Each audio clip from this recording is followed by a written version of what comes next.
साल की बेटी मुनिया के साथ रहती थी। वो अंडे बेच बेच कर अपना और अपनी बेटी का पेट पालती थी। एक दिन की बात है। मुनिया, बिटिया मैं बाजार में जाकर अंडे बेचने जा रही हूँ, तुम घर पर ही रहना। ठीक है माँ। जमुना अपनी रेहड़ी पर अंडे रखकर बेचने चली जाती है। अंडे ले लो, ताजे ताजे अंडे, अंडे ले लो, अंडे। जमुना, जरा 10 अंडे तो देना। अभी देती हूँ भैया। तभी एक और आदमी जमुना से अंडे लेने आता है। जमुना, मुझे 5 अंडे तो देना। जमुना, तेरे अंडे की तो बात ही कुछ और है।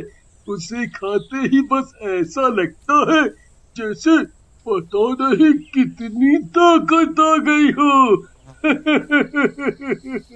बस आप लोगों की दुआ है। फिर वो आदमी जमुना से अंडे लेकर चला जाता है।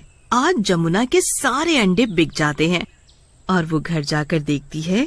मुनिया बिटिया, क्या बात है, तू आज इतनी उदास क्यों लग रही है? माँ, आप अंडे बेचती हो तो मुझे अच्छा नहीं लगता।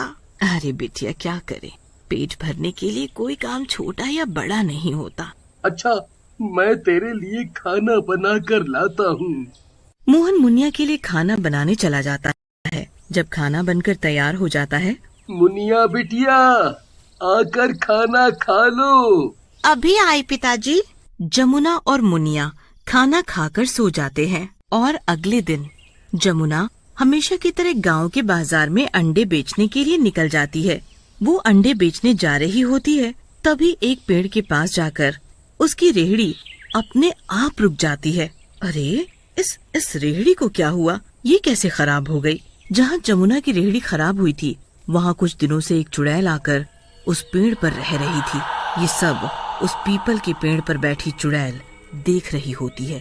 अरे वाह, अंडे! इन अंडों को देखकर तो मेरी भूख और तेज हो गई। जो इस औरत के अंडों को खाता होगा वो कितना ताकतवर होगा। वैसे भी मुझे बहुत दिनों से कोई आदमी भी खाने को नहीं मिला। क्यों ना मैं इस औरत के अंदर चली जाऊं, जिससे मैं रोज अंडे खाने वाले इंसानों को खा सकूं। यही ठीक रहेगा। यही ठीक रहेगा। इतने में जमुना की रेहड़ी ठीक हो जाती है और वो अपनी रेहड़ी लेकर जाने लगती है। तभी चुड़ैल आकर जमुना के अंदर चली जाती है और चुड़ैल गांव के बाजार में जाकर अंडे बेचने लगती है। अंडे ले लो, बढ़िया बढ़िया अंडे। जो खाएगा वो दीवाना हो जाएगा, जो पहले आएगा वो पहले पाएगा। अरे अंडे ले लो, अंडे। अरे जमुना भाभी, मुझे भी एक अंडा दो ना। लो, अभी देती हूँ। ये लड़का तो बड़ा ही ताकतवर और तंदुरुस्त लगता है और जवान भी है। मुझे तो इस लड़के को देखकर रुका ही नहीं जा रहा। और फिर चुड़ैल उस लड़के की ओर आकर्षित होकर उस लड़के को गायब कर अंडे में बदल देती है। इसी तरह एक और दूसरा आदमी जमुना से अंडे खरीदने आता है। अरे ओ जमुना, मुझे 10 अंडे तो देना। अभी देती हूँ भैया।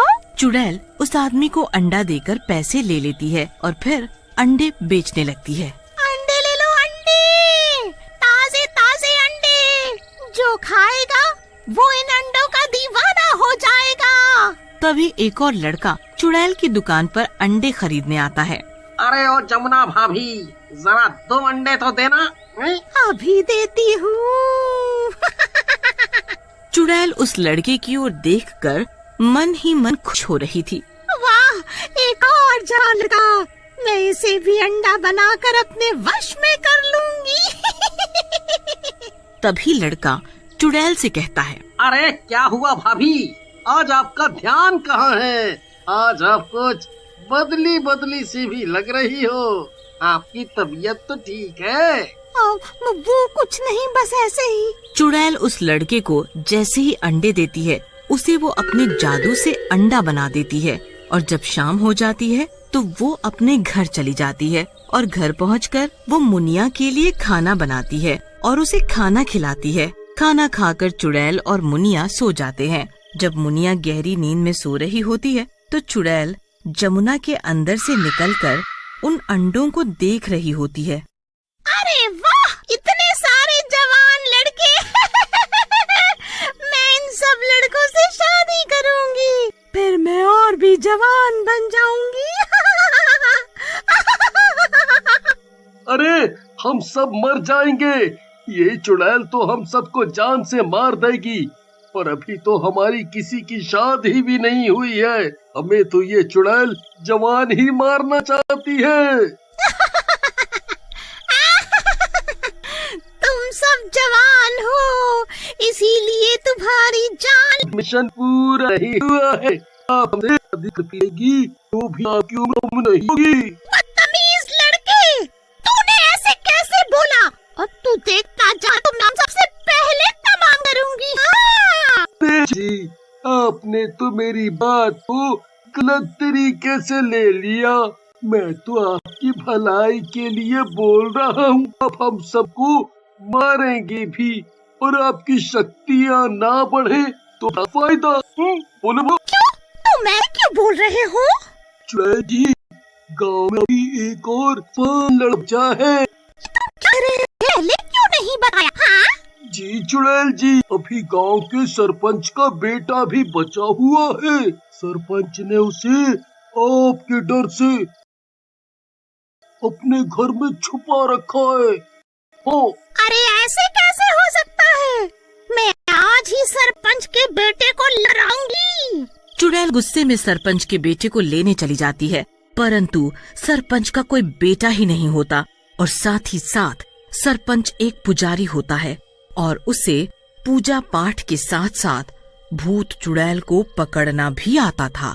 वो लड़का बड़ी ही चालाकी से उस चुड़ैल को सरपंच के घर पहुंचा देता है। चुड़ैल सरपंच के घर के बाहर अंडे बेचने लगती है। अंडे ले लो, अंडे, ताजे ताजे अंडे। चुड़ैल सुबह से लेकर शाम तक सरपंच के घर के बाहर रेहड़ी पर सरपंच के बेटे का इंतजार करती है, परंतु सरपंच के घर से उसका बेटा बाहर निकलकर नहीं आता। अंडे ले लो, अंडे। सरपंच जी, आप अंडे खाइए और अपने बेटे के लिए भी लेकर जाइए। हैं? ना जी ना, मैं अंडे नहीं खाता और ना ही मेरा बेटा है। क्या? आपका बेटा नहीं है? मैंने तो यही सुना था कि आपका एक जवान बेटा भी है। सरपंच को चुड़ैल की ये बात बहुत ही अजीब लगती है। अरे ये वही औरत तो नहीं जो गांव के जवान लड़कों को गायब कर रही है और इसे गलत फहमी में मेरा भी बेटा लगा हो और ये मेरे बेटे को लेने आई हो।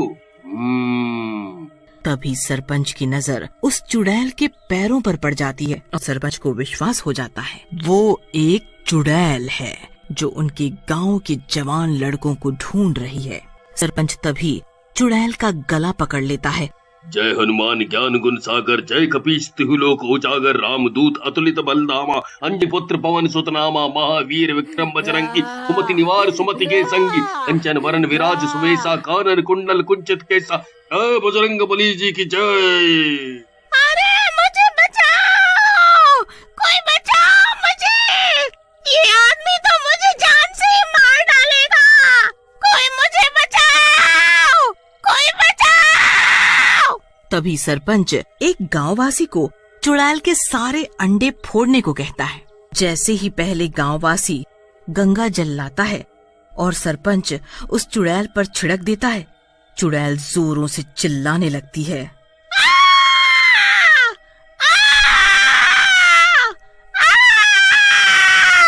उधर दूसरी तरफ जैसे ही दूसरा गांववासी चुड़ैल की रेहड़ी के सारे अंडे फोड़ने लगता है तो एक एक करके गांव के सारे लड़के वापस प्रकट हो जाते हैं।